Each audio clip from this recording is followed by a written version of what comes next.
Guys, I'm going to tell you about one of the life hacks that I wish I had known so much longer ago than I did. But first, we got to talk about something very important that is happening today. It is the new moon, okay? This is the opposite of a full moon. This is when the full moon, the moon is so big in the sky, the new moon, you can't even see the moon. Why? Because the moon is in like the same zone of the zodiac as the sun. This is the sun on our zodiac wheel here. This is the moon. And this exact new moon, we've got Mars in the middle. Mars in the middle of this new moon energy is going to be really interesting. And we're going to talk about that. But first, we got to talk about just what is a new moon in the first place? What does it mean on a spiritual level?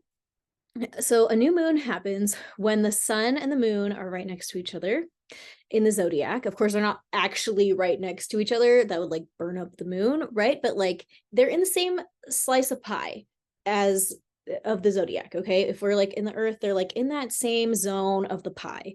Okay, and they're like kind of lining up. And remember, we see the moon because the sun reflects, like the moon is reflecting the light of the sun, right? So if the moon is right next to the sun, well, guess what it can't do? Well, it can't reflect the light of the sun back to us, right? So that's why it disappears from view. When it's so close to the sun, it's like in the same spot. It's just like when you look at a mirror, you can see yourself, but if your mirror is right here, then you cannot see yourself. And that is kind of what's going on. So astrologically speaking, the sun represents your core sense of self, and the moon is going to represent your core emotional self, okay? And so whenever you get a new moon, you get to have kind of a little reset. The moon and the sun are the closest that they can be for just a moment, as the moon is making its transit. And so we have a new moon every single month in a different sign of the zodiac. We're getting a reset of that sign of the zodiac. This month, it's going to be in Scorpio because the sun is in Scorpio. That's why if your birthday is today, happy birthday, my friend. But that's why you're Scorpio if you're born today or, this week or next week or the week before. It's Scorpio season because the sun is traveling through that zone of the zodiac from our perspective. Okay, right? Obviously, the earth rotates around the sun, but from our perspective, it looks like the sun is doing a whole different thing, right? That's why we say the sun rises and sets. It doesn't. We're the ones moving. But when it comes to astrology, we're looking at it from our own perspective. Okay, it's how you see the world. You are the whole point of all of this. It's you. So how do you see the sun? How do you see these different planets among the constellations? That is what we care about. So when it comes to the new moon, we're having this big reset. In Scorpio, what does that mean? Well, first off, if you have a lot of Scorpio energy in your chart, if you're a Scorpio sun, Scorpio moon, Scorpio rising, then you can expect that you're going to have some opportunities organically show up today to help you process whatever you need to process in terms of your core sense of who you are. Okay, so that could really look like anything. You might have a surprise phone call.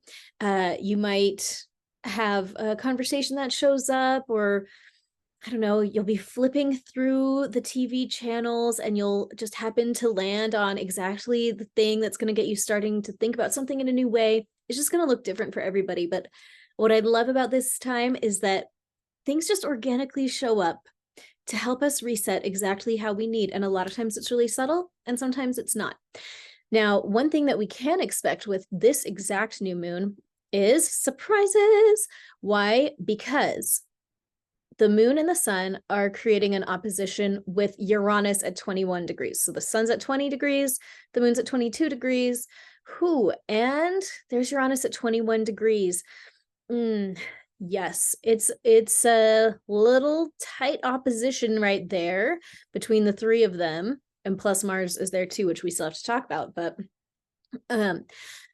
Uranus, where Uranus is, we get surprises. And I've been thinking a lot about Uranus and how so traditionally, Uranus has been associated with catastrophic events. If you're going to study things like earthquakes, volcanoes, other kind of natural disasters, tsunamis, the thing that you always look at, Uranus. And I'll say typically, some astrologer discovered that very often, when a disaster happens, at the point that it starts, Uranus is within 15 degrees of the IC on a chart, which I know is a bunch of mumbo jumbo, but for you astrologers out there, you know what I'm talking about. It's something interesting to keep an eye on, but not necessarily helpful for prediction or anything like that because of how complicated it is. Okay, but so Uranus has been traditionally associated with disasters, but I've been thinking, I think it's a lot more actually like Saturn, where Saturn is also considered a malefic, a bad guy planet, because he calls back your karma. He calls back the consequences of the choices that you've made. And most people have traditionally made like terrible choices. Like through history, a lot of people were out there making bad choices, and then Saturn brought their karma back to them. And guess what? It was bad because what they put out into the world was bad, and then what they got back was bad. I think Uranus is the same way. I think it brings us surprises. I think it brings us unexpected enlightenment, unexpected thought processes, and unexpected actual real life stuff to show up for us. But I think how it works is it brings us surprises that match the vibration that we have on our inside. So if you are vibrating in a positive state, I think it can bring you unexpected, wonderful things. And I think the problem historically has just been that people, we're not putting out very good vibrations into the world. Can you hear my baby screaming back there? I'm like, I hope you're okay. You want new what? New popcorn? Oh my gosh. In terms of what we're actually going to be dealing with today, what my expectation is going to be is that surprise events are going to show up in an organic way and maybe in a subtle way, but they're going to be a reflection of the energy that we're putting out there. So if you have terrible stuff show up for you today, that is going to be a big clue that there is some subconscious programming inside of you that needs to shift. And that kind of brings me to the next important thing, the life hack that I wish I had known so many years ago. Okay, today we have to talk about forgiveness, which I know does not sound like a super hot button, hot life hack, but it actually is. There's a great little book that I don't see on my bookshelf over there, but and also I can't remember the name of it. Oh, but it's about forgiveness. It might be called The Blue Book of Forgiveness by Jan Graf, Jangraf. I think that's it. But he talks about forgiveness as a tool for healing your physical body. Like you trip and stub your toe and your toe is hurting. He talks about using the power of forgiveness to heal your toe. Okay, that's what he's talking about. My experience has been that it's really true. Forgiveness can heal your physical body. It can heal your emotional self, and it can heal your physical body. And that's one reason why we have to talk about it today. If we go back to the chart, look at that Mars right there, sandwiched right between the sun and the moon. Mars is the planet of our physical bodies, and Mars can be associated with injury, but it can also be associated with like taking really good care of your body, like working out, being fit and healthy. So how this conjunction shows up for us today, again, is going to be a reflection of what's going on our insides. One of the quickest way to clean out what's going on in your insides is forgiveness. Who do we need to forgive? Well, everyone. Okay, we need to forgive the people that have wronged us, our creator, all those times where we're like, God, why me? Like, we got to forgive our creator, even if it wasn't his fault. We still got to clear out the part of ourselves that holds our creator responsible for what we are going through. We get to forgive reality itself, our circumstances, our situations. We all have situations in our lives where, yeah, people have caused problems, but sometimes you just hate the whole situation. Like I'm thinking of a time that, I don't know if I told this story before, but I got all my teachers said, you can go to graduate school. Like, we want you, come do research with us. And so I did all the paperwork. I planned my whole life to go to graduate school with the set of professors. And at the last minute, they said, actually, we just had this one research spot. We gave it to this other girl. So you're going to have to find another situation. And I was like, wait, what? I just planned my whole life around this graduate program because you told me I was a shoo-in. And so what, like they told me I didn't even have to take the GREs or whatever because they knew that I was going to get like such a good score. They were like, take it after, you're accepted. And so, and then it wasn't. And they literally were like, you can go to Harvard, you can go to Yale, you can go anywhere that you want. So just pick a better place and go there. And I was like, I can't do that. Like, I didn't take the GRE because you said I didn't need it. Like, I can't do that. I didn't feel anger at my professors, but I felt anger at the situation. I was just like, what the heck? What was this? Like, the whole situation is the thing that I needed to forgive, more than a person. And so sometimes we have these situations that we have to forgive. And of course, who's the hardest person to forgive? It's yourself, right? That can be the hardest thing, forgiving yourself for the things that you did, for the things that you didn't do, right? We all have a lot that we need to forgive. So this is my life hack, because this is the thing. I am a believer in the importance of forgiveness, and that we are required to forgive all men, including ourselves. And I didn't know how to do it. I feel like there's a lot of talk about forgiveness, but it's like, how do you actually do it? Some years ago, I prayed about this and I asked God for a vision of what happens during the forgiveness process. And this is what I saw. I'm going to demonstrate. Okay.